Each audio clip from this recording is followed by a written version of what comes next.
እና አላህ እንግዲህ Subhanahu Wa Ta'ala من اساليب القرآن ሰዎችን አንዱ በሌላው ታሪክ እንዲማር ነው የሚፈልገው ማለት ነው። ሰዎች እንግዲህ በተፈጥሯቸው የሚጠቅም ነገር ይናፍቃሉ ይወዳሉ፣ የሚጎዳ ነገር ደግሞ ይፈራሉ ይሸሻሉ ማለት ነው። ይሄን ነገር ደግሞ ግንዛቤ የሚያገኙት ከታሪካቸው ነው ማለት ነው። ማን ምን ሰርቶ ምን እንዲያገኘ፣ ማን ምን አድርጎ ምን ጥፋት እንዲያጋጠመው በሚያግዜ ባለፉት ታሪኮች በመጥፎውም በበጎውም የሰው ልጅ ተጠቃሚ ይሆናል። ምክንያቱም ሰዎች መረጃ ከሌላቸው ጠቃሚውን ከጎጁ ጥላቱን ከወዳጁ መለየት አይችሉም ማለት ነው። ይሄ እንግዲህ የታሪክ መረጃ ለሰው ልጅ ሁሉ ጊዜ ምንጩ ነው። ማንኛውንም ነገር ከመጥፎ ለመዳን ከፈለገ ታሪክን መገምገም አለበት። ምክንያቱም መጥፎ የሰሩ ሰዎች ሁሉ በተለያየ አደጋ ተመተዋልና ማለት ነው።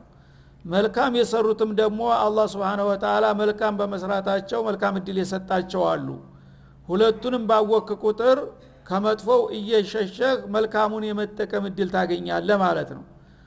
ካላወቅ ግን መጥፎው መልካም መስሎ ትገባበታለህ፣ ለጥፋት ትዳረጋለህ። መልካሙ መጥፎ መስሎ ትቃወመዋለህ፣ አሁንም ለጥፋት ትዳረጋለህ ማለት ነው።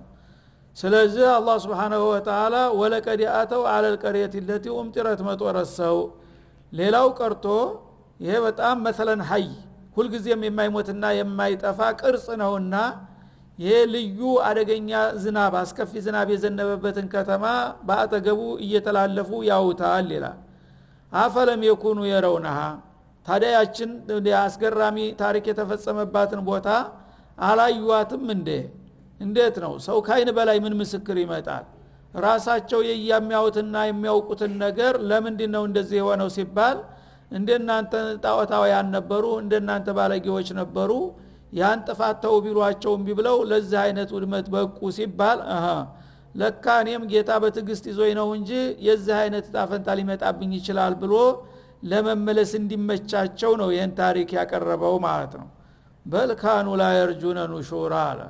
ያንን ታሪካዊ ቦታ ሳያውና ሳይገመግሙ ቀርተው አይደለም። ችግራቸው ግን ላ የርጁነ ኑሹራ ሰው ከሞተ በኋላ አይነሳም፣ በሰራው ስራ አይጠየቅምና አይመነዳም የሚል የተሳሳተ አመለካከት ስላላቸው በዛ ሰበብ ነው ለድርቅና የተጋለጡት እንጂ ያንን ቦታማ አላዩትምና አያውቁትም ማለት አይቻልም። ግን አንድ ሰው ልበደንዳና ከሆነ በታሪክ መጠቀም አይችልም ማለት ነው። እና እንደዚህ ሆነው ነው እነዚህ ሰዎች በዚህ መልክ የጠፉት ቢሉት ባካ ሳጥሮ ላወልን ነው። የወትሮ ሰዎች እንቆቅልሽ ነው፣ ተረት ነው፣ ውሸት እውነት ላይ ሆን ይችላል ማናየው ይልሃል ማለት ነው። ተሞት በኋላ እነሳለሁኝ ይጠየቃል ያለ ሰው ግን እንዲህ አይነት ድርቅና አይኖርበትም ማለት ነው። በተለይ አላህ Subhanahu Wa Ta'ala የነገረውንና ያረጋገጠውን ታሪክ እንዲሁም ረሱል አለይሂ ሰላቱ ወሰለም ያብራሩትን ጉዳይ እንደቀላል አያው ሙእሚን የሆነ ሰው ለምን አላህ እንደማይዋሽ አምናለና ማለት ነው። እምነት ቢስ የሆነ ሰው ግን እንደዚህ አይነት ማዕት የወረደባቸውን ቦታ ታሪክ እንኳን ብታቀርብለት አይዋጥለትም ማለት ነው። ለምን መጀመሪያ በሰራው ስራ አልጠየቅም አልነሳም የሚል የተሳሳተ ሳይድ ይዟልና ከዛ በኋላ የፈለገው ነገር ቢመጣ ማማ ተእቲና ቢሂ ሚን አየት ሊተስሐረና ቢሃ ፈማ نحن لك بمؤمنين እንዳሉት ያመጣውን ነገር ብታመጣ ታምር የማዕት ቢፈላ እኛ ካቋማችን ፍንክች ይሉ ነበር። የዛ አይነት ሰዎች እንግዲህ ختم الله على قلوبهم አላህ ልቦናቸውን ያሸገባቸውና ያደነቆራቸው ሰዎች ናቸው። የፈለገው የታሪክ ማዕት ቢወራ ያን ሁሉ ነገር እንደ ተረት እንድንቆቅልሽ አድርገው ነው የሚያዩት። በእነሱ ላይ ሲደርስ ብቻ ነው በተጨባጭ ሲይዛቸው የሚገባቸው ማለት ነው። በልካኑ ላ የርጁነ ኑሹራ ስለዚህ እነዚህ ሰዎች በዛ ከተማ የደረሰውን ማዕት ሳያውትና ሳይገነዘቡት ቀርተው ሳይሆን ተሞትን በኋላ አንነሳም፣ ጌታ ፊት ለጥያቄ አንቀርብም፣ ስለዚህ የሰራነውን ብንሰራ ምን እንሆናለን ከሚል ግንዛቤ ነው ስተታቸው የመነጨው ይላል ማለት ነው። ይሄ ደግሞ አያዋጣም። መጀመሪያ አፈር የነበረውን ነው ሰው አርጎ የፈጠረው። አሁንም አንድ ሰው ሙቶ ወደ አፈር ተተቀላቀለ በኋላ ቀጠሮ ሲደርስ ደግሞ ፍራሹን መልሶና አዲሶ ሰው የማያደርግበት ምክንያት የለምና ይሄ ነገር ቢገነዘቡ ኑሮ ለእንዲህ አይነት ስተት ባልተዳረጉ ነበር ይላል። ወኢዛ ረአውከ يتخذونك الا هزوا እነዚህ ደራቃ የሆኑ ከሃዲዎች ታዲያ አንተን ረበል ዓለሚን የመረጠህና የመረቀህን ታላቁን ነብይ በሚያውህ ጊዜ አንተን በአክብሮት መቀበልና መከተል ሲገባቸው በተቃራኒው አንተን እንደ ወዳቂና ዋጋቢስ እንደሆነ ሰው አርገው ነው የሚያዩህ አንተን በሚያውህ ጊዜ ኢላ ሁዙዋ መቀለጃ መሳለቂያ አድርገው ይዙሃል የጎሪጥ ያዩ ይሄ ነው እንደ ከማን በልጦ ነው እሱ ነብይ ነኝ የሚለው هذا الذي بعث الله رسولا بعثه الله رسولا ማነው ያው ዶሚሮ ወርቃን አላህ መልእክተኛ አድርጎ ወክሎኛል ልኮኛል እያለ ህዝብን የሚያበጣብጠው መሐመድ የሚባለው ሰው ይሄ ነው እያሉ ይዘባበቱባቸው ነበር ማን ነው ይቀላለዱባቸው ነበር እሱ ተማን በልጦ ነው በቁመቱ በወፍረቱ በወርዱ በመልኩ ያው የኛው ቢጤ ነው እሱ ማን ተማን ተሽሎ ነው ረበል ዓለሚን መርጦኛልና ልኮኛል የሚለው هذا الذي بعث الله رسولا አንድ ሰው እንግዲህ የሚንቀውና የሚጠላውን ሰው ምንም መልከኛ ቢሆን ምንም ጎበዝ ቢሆን ምንም እንትን ቢሆን ደግሞ እሱ ተማን በልጦ ነው ይሄ ነው እንደዚህ የሚለው ይልሃል ማለት ነው በዛ መልክ እንግዲህ ነብዩን አለይሂ ሰላቱ ወሰለም ከፍ ዘቅ አድርገው ያመናጭቁ ነበር ማለት ነው هذا الذي بعث الله رسولا بعثه الله رسولا للامه ለህዝቦች መልእክተኛ አድርጎ ጌታ ወክሎኛልና ልኮኛል ብሎ ህዝቦችን የሚያወናብደው ሰውዬ ይሄ ነው ወይ መሐመድ የተባለው እያሉ ይሳለቁብሃልና ይቀልዱብሃል ይላል ይሄ እንግዲህ የፈረደባቸው ናቸው ወትሮውንም አላህ Subhanahu Wa Ta'ala ነብይን የሚልከው ከህዝቦች መካከል ነው ያ ደግሞ ከህዝብ መካከል የሚላክ ነብይ ከሌላው የተለየ አይደለም በሪሳላው ብቻ ነው በድሉ ነው እንጂ ሰዎችን የሚበልጣቸው በቁመቱ ወይም በውፍረቱ ወይም በመልኩ አይደለም ማለት ነው ሰው ግን ስትጠላው አንድን ሰው የፈለገው ሸጋም ቢሆን በገጽታው እንኳን ቢበልጥህ እሱ ተማን በልጦ ነው ማለት የተለመደ ያነጋገር ነው ማለት ነው ስለዚህ ነብዩ አለይሂ ሰላቱ ወሰለም በተፈጥሯቸው በገጽታቸው በመልክ ስልታቸው ከማንም ሰው የተሻሉ ነበሩ እንከን የላቸው ግን በጥላት አይን በሚታዩ ጊዜ ከማንም ሰው እንደማይበልጥ አድርገው ነበር የሚያንከለክሉና የሚያንቋሽሿቸው ማለት ነው ተጠላህና መልከህ ይከፋል እንደሚባለው የምትጠላው ሰው የፈለገው ሸጋ ቢሆን ያስቀይምሃል ማለት ነው የምትወደው ከሆነ ደግሞ የፈለገው ፋንጋ ቢሆን ጥሩ ሰው ሆኖ ነው የሚታይ ማለት ነው የሰው ልጅ እንግዲህ የራሱ መንظር አለው ማለት ነው እና የወዳጅ አይንና የጥላት አይን የተለያዩ ናቸው የወዳጅ አይን የመለከው መጥፎ ሰው ቢሆን ሻንቀላ ቢሆን ያምርሃል ደስ ይልሃል ወዳጅ ነውና ማለት ነው ጥላት ደግሞ ከጠላው የፈለገው ኑር ቢሆን ያስቀይምሃል ስለዚህ ነብዩ እንግዲህ አለይሂ ሰላቱ ወሰለም በማንኛውም መልኩ እንከን አልነበራቸውም በተፈጥሮ ገጽታቸውም በሰውነት ተክላቸውም የተዋጣላቸው የተዋቡ ነበሩ ማለት ነው ከመሆኑም ጋራ هذا الذي بعث الله رسولا አላህ መልእክተኛ አድርጎ ልኮኛል የሚለው ይሄ ሰውዬ ነው እንዴ እሱ ከማን በልጦ ነው ባክ ምን አይነት ነው ይሏቸው ነበር ማለት ነው ከዛ ቀጥለው እነሱ ራሳቸውን ሐቀኛ እሳቸውን ሸረኛ አድርገው ለመሳል ደግሞ ምናሉ ቀጥለው ኢንካደ ለይዱሉና አሉ ይሄ ሰውዬ እኮ እኛን አሳስቶ ገደል ሊጨምረን ነበር አሉ እና እንደሱ አባባል እኛ ብንቀበለውና ብንከተለው ኑሮ አይናችን እያየ አደጋ ውስጥ ሊጨምረን ነበር ለይዱሉና አን አሊሃቲና ሹፍ ከነዚህ ከአምላኮቻችን ከአባቶቻችንና ከቅድማያቶቻችን የወረስናቸውን ውብ የሆኑ ጣዖቶቻችንን እነሱ ጋር አጣልቶ ስተት ላይ ሊጨምረን ነበር የተጣጣረው ደግነቱኛ የነቃን ሰዎች ነንና በቀላል የምንበላ አይደለም አሉ በዶላር ላይ በደንብ እና ኢንካነ ለይድሉና እናው የዋህ ሰው ጅል ሰው ቢያገኝ ኑሮ በቀላሉ ይሄ የማይረባ ድንጋይ ቅራቅንቦ ምን ያረግልሃል ረብ ሰማዋት ወልአርድ አንተ ባታየው እሱ ነው ጌታህና ተቀበል ሲለን ጅሎች ብንሆንሮ እንግዲያማ ታልክ ብለን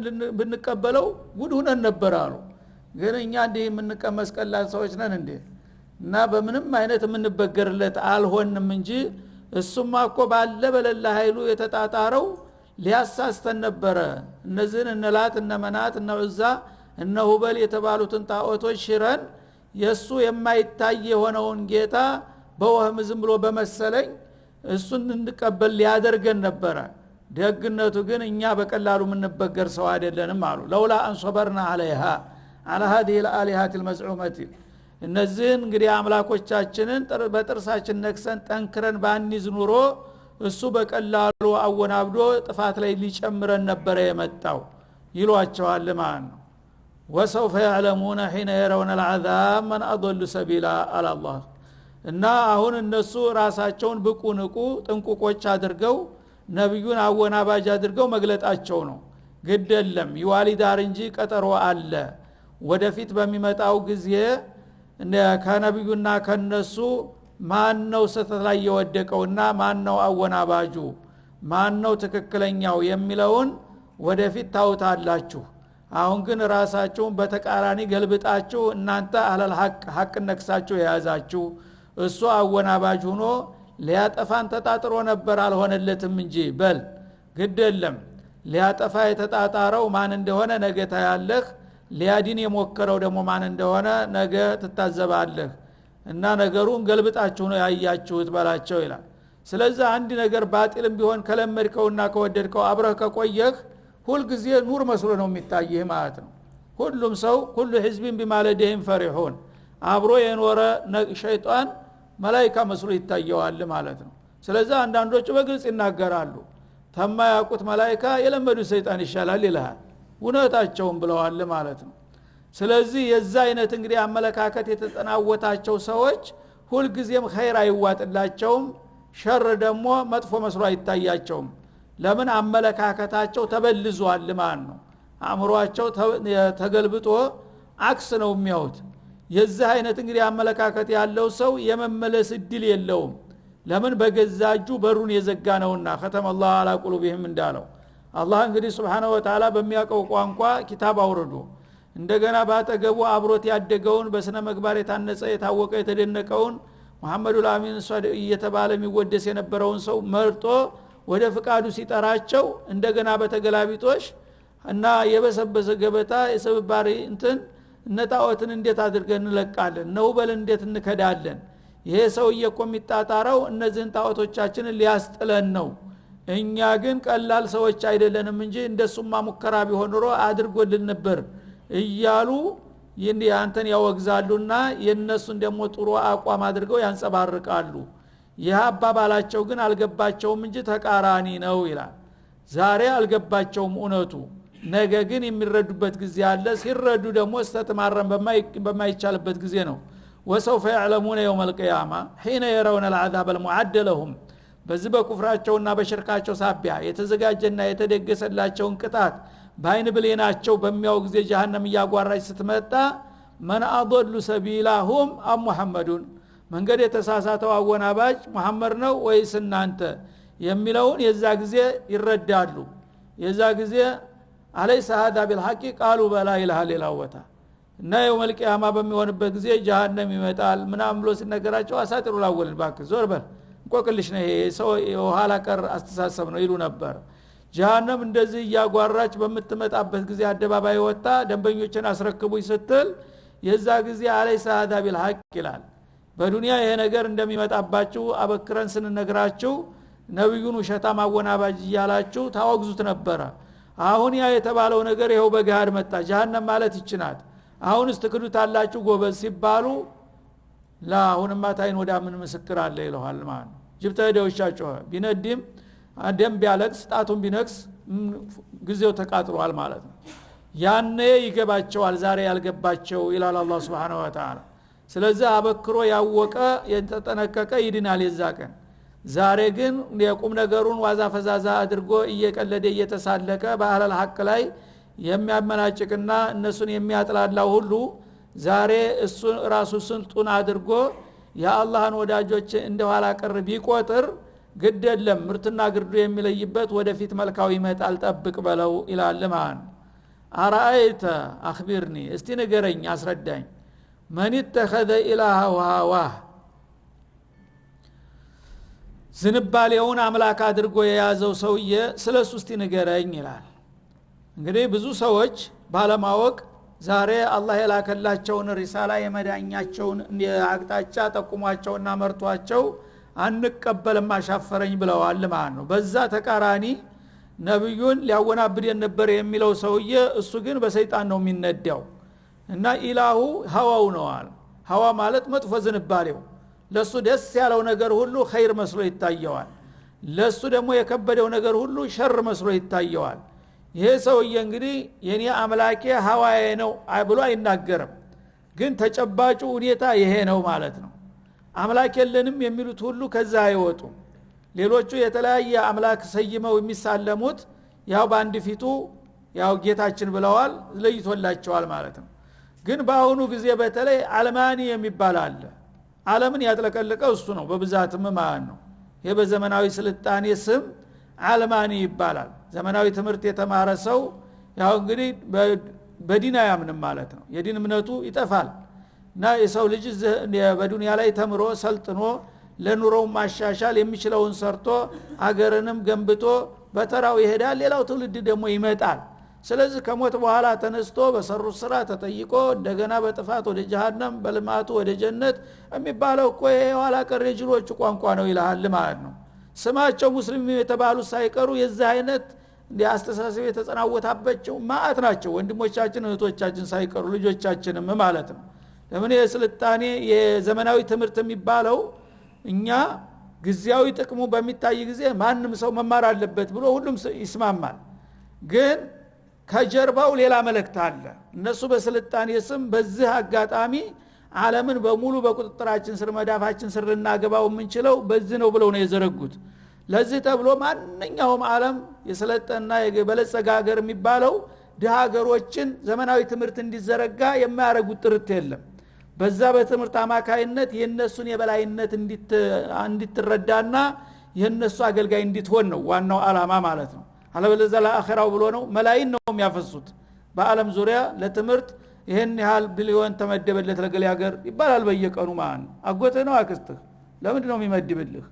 የሱን ኩፍር ሊያለብስህ ማለት ነው። አንተ እምነትህን እንድታጣ በዱንያ ኋላ ቀር እንደሆንክ ደግሞ በአኺራ እንዳትቀድመው ምቀኞች ናቸው። በአኺራ እንኳን ይሄ ኋላ ቀሩ ጎስቋላው ላኢላሃ ኢላላህን ይዞ ለጌታው ሰግዶ ተሐራም ተቀቡ ተሄደ ጀነት እንደሚገባ ያውቃሉ። ስለዚህ የታባቱ ይሄ ኋላ ቀር ደግሞ ነገ ጀነት ሊገባ ነው እኛ ጀሃነም ስንወርድ ለምን በእኛ መንገድ ማምጣት አለብን ብለው ለዛ ነው ዋና ስርዓቱ የተዘረጋው ማለት ነው። እኛ ግን አይገባንም። ተላይ ቅርፊቱ ነው እዛ ስልጣኔ መሆኑ ተላይ ልብሱ ጌጣጌጡ ብልጭልጩ ያን ነገር ስለና እነሱ ስለሰለጠኑ እኮ ነው እንዲሆን ነው። ለምን እኛ ኋላ ቀረን?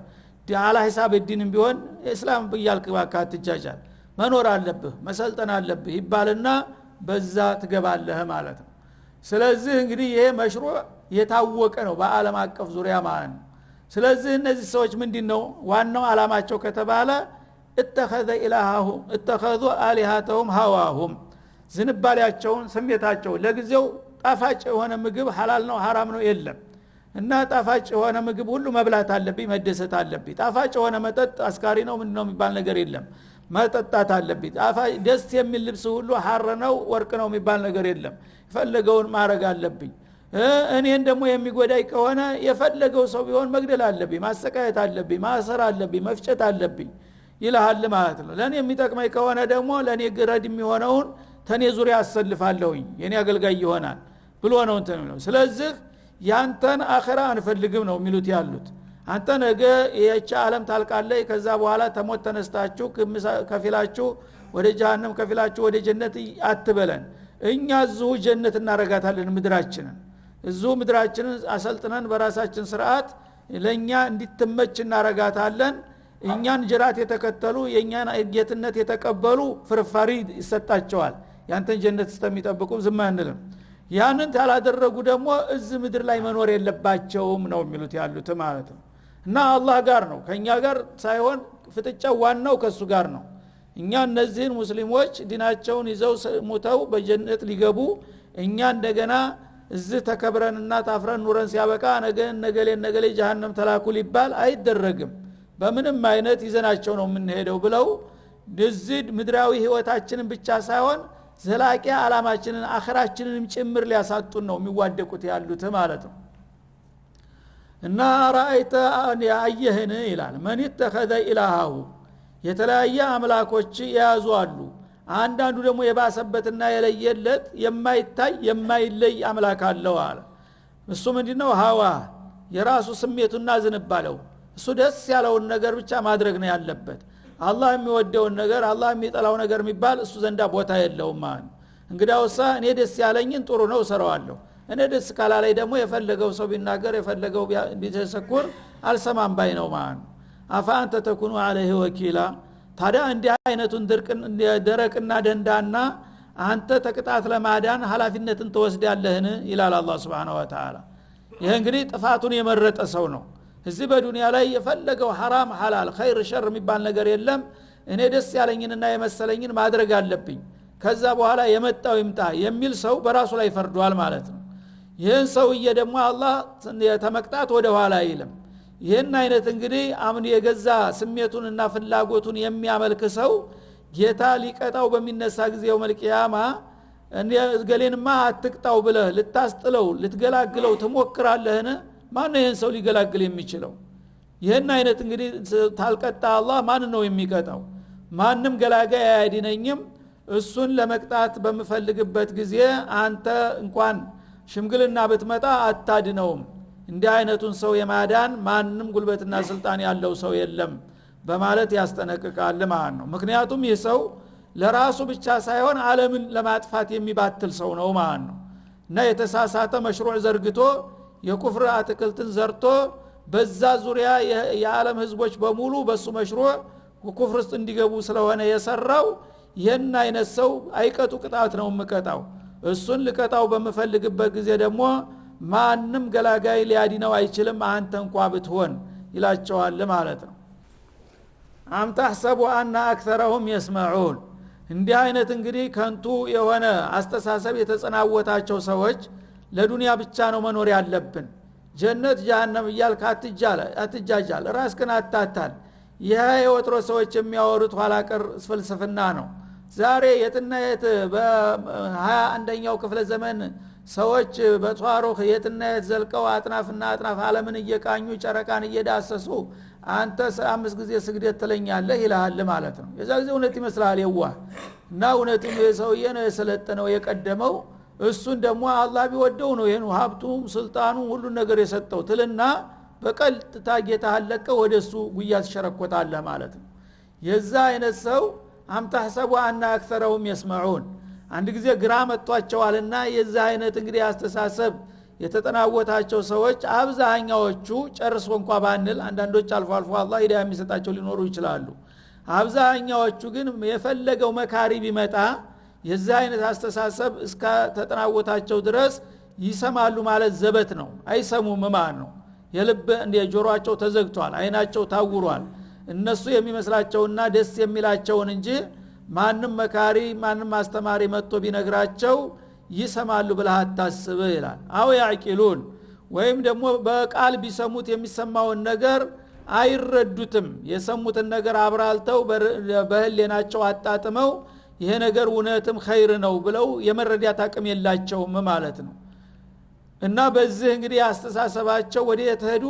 ኢንሁም ኢላ ከልአንዓም ከስብዕና ርቀው ተንሸራተው እነዚህ ሰዎች እንደ እንስሳ ናቸው ይላል አላህ Subhanahu Wa Ta'ala። ልክ እንደ እንስሳ ናቸው። እንስሳ ምንድነው? ሲነጋ ወደ ዱር ወጥቶ ተሰማርቶ ጨሌ መጋጥ ነው። ሌላ የሚያስበው ነገር የለም። ሆዱ ሲሞላ ወደ መመሰጊያ ወደ በረት መጥቶ መግባት ነው። ነገም እንደዛው ነው። ከዛ ውጭ ምንም ነገር አያስብም ማለት ነው። ካፊርም እንደዛው ነው። ፈለገ ስልጣን የብትለው ወይ ለፈርጁ ወይ ለሆዱ ነው ወይም ለስልጣን ከዚህ ውጭ ምንም ነገር መሽሩዕ የለውም ማለት ነው። ያንን ነገር እንግዲህ ተከትሎ የሚሄድ ሰው የፈለገ ነካሪ ቢናገር የፈለገ አስተማሪ ቢጮህ እንደ ገደል ማሚን ነው እሱ ዘንድ ትርጉም የለውም። እቺ ነገር ጥቅም አላት በዚህ እቺ ካደረክ ይሄን ያልሽ ይመጣል ከተባለ ማሻአላህ ነው ማንም አይቀድመውም ማለት ነው። እቺ ነገር ካደረክ ስልጣን ታገኛለህ ከተባለ የፈለገውም ቢሆን ማንም አይቀድምም ማለት ነው። እቺ ነገር ካደረክ አላህ ይወድሃል የምትለው ግን ቦታ የላትም እሱ ዘንዳ ማለት ነው። ባከይ ምን አላህ ነው ማናየው ኢላሃል ማለት ነው። እና የማይሰሙ የማይለሙ ናቸው ይላል። ኢንሁም ኢላ ከልአንዓም እነዚህ ሰዎች በገጽታቸው በሁለት እግር ቆመው ሲሄዱ ሰው ቢመስሉህም በባህሪያቸው ግን በአራት እግሩ እንደሚሄደው እንስሳ ናቸው። በአስተሳሰብ ከአህያው የተሻሉ አይደሉም ይላል አላህ Subhanahu Wa Ta'ala። በልሁም አضሉ ሰቢላ እንዳውም ባይገርማችሁ ከእንስሳዎቹ አካያዳቸው የነዚህ የበለጠ የተሳሳተ ነው።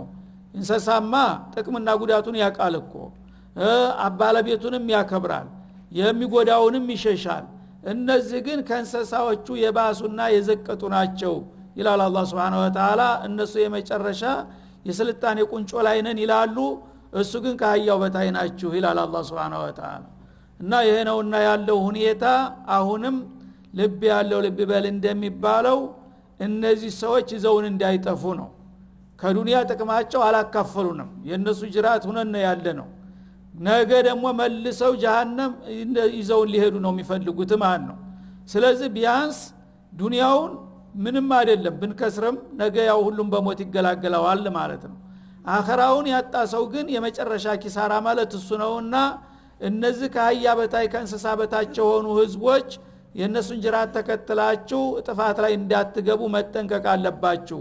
እናንተ ሊቆች ፕሮፌሰሮች ደካቲሮች ምናምን የምትሏቸው እኔን ዘንድ እንደንሰሳ ናቸው እንዳውም ከእንስሳ የበለጡ የዘቀጡ ናቸው አለ አላህ Subhanahu Wa Ta'ala። ለምን እንስሳ ጓደኛዋ ስትመጣ ድመቷ እንኳን ጅራቷን ትቆላል ያው ተላለ ጓደኛ ባለቤቷ ሲመጣ አይደለም ውሻው ጅራቱን እንደዚህ ይቆላል ሲመጣ ማለት ነው። በሬው መጥቶ ራስን ይልሳል ያ ቃል ጎዳጁን ማለት ነው። የሚመታቸው ሰው ከመጣ ደግሞ ለምሳሌ ቢሳዎች ነው ህፃናት ከመጣ ቶሎ ግር ብለው ነው ሸሽተው የሚሄዱት ለምን ይመቷቸው አይደበድቧቸዋልና ማለት ነው። ትልቅ ሰው ከመጣ ግን ምንም አትሸሽም ለምን ምንም እንደማታረጋት አላህን ትፈራለህ ታቃለችና ማለት ነው። ስለዚህ ካፊር ከዛ ከድመቷ በታች ነው እያለ ነው አላህ። ጥላቱ ወዳጁን የማያቅም ለጥቅም ብቻ ነው እሱ የሚኖረው ማለት ነው። ስለዚህ በልሁም አضሉ ሰቢላ እነዚህ ዑቀላዎች ናቸው። እንግዲህ በመሰረቱ ሰው እንደመሆናቸው አቅል አላቸው አእምሮ አላቸው። አእምሮአቸው ግን ሻግቷል ተቃጥሏል። ኸይር ነገር ማሰብ አይችልም ማለት ነው። ተንኮል ብቻ ነው ግፍ ብቻ ነው በደል ብቻ ነው። እኔ የዓለም ባለቤት መሆን አለብኝ ሌላው እኔ በዓለም ላይ ያለውን ጸጋኔ ልብላ ሌላው አፈሪ ብላ ብለው ነው የሚያስቡት ማለት ነው። ስለዚህ ይሄ ቃል እንግዲህ ላልገባው ሰው ለምሳሌ የተጋነነ ይመስላል ማለት ነው። እንዴት በዓለም ላይ አንቱ የተባሉት ምዕራባውያንም ሆኑ ምስራቃውያን ዓለምን የሚያሽከረክሩ ስልጡኖች እንዴት እንደ ከብት ናቸው ይባላሉ። እንደውም ተከብት የበለጠ ራይስ የማይመስል ነው አይደል እንደሚባለው። እንዴት ምንም ማያውቀው ግመል ልጅ ሁሉ እኛ እንኳን ሰልጥነናል ብለን እንደገና እነዚህ ዓለም ቁንጮ ላይ ያሉ ሰዎች እንደ ከብት ናቸው ይባላል። ረብል ዓለሚን ነው ያለው አላ ያለው ማን خلق وهو اللطيف الخبير።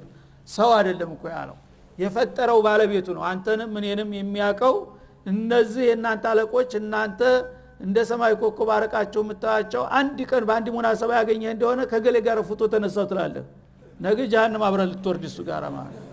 አንድ ጋዜጠኛ የመጣ እንደ ታዋቂ ጋዜጠኛ አንድ ዘፋኝ የመጣ እንደሆነ አንድ ባለስልጣን ዟሊም ግፈኛ የመጣ እንደው ተነገር ጋር ፎቶ ተነሳን ብለህ ትደነሳለህ ደስ ይልሃል። ነገ ያችን ሱራ በዛ ሱራ አብረው እሱ ጋር ጀሃነም ነው የምትወርደው። እኔ ጥላት ጋር አቁመህ ሸረፍ ልታገኝ አይደለም በል ሸረፍህ ጀሃነም ነው። አልመርኡ መዓ መን አሐብ ይላል አላህ Subhanahu Wa Ta'ala። አንድ ምስኪን ጎስቋላ ላይ አላህን የሚፈራ ሙእሚን ቢመጣ ግን ዘወር ብለህ ሰላም አትለው አይደለም ያላየ መስሎ ነው ዘወር የሚለው ማለት ነው ያላህ ወዳጅ ከሆነ። ይሄ ነው እንግዲህ በልሁም አضሉ ሰቢላ በመንገድ የተሳሳቱ የተወናበዱ ማለት እነዚህ ናቸው። አቅጣጫ ቢሶች ወዴት እንደሚሄዱ ምን እንደሚጠብቃቸው የማያውቁ እጉራን ይላል አላህ Subhanahu Wa Ta'ala። هذا وصلى الله وسلم على النبي وعلى اله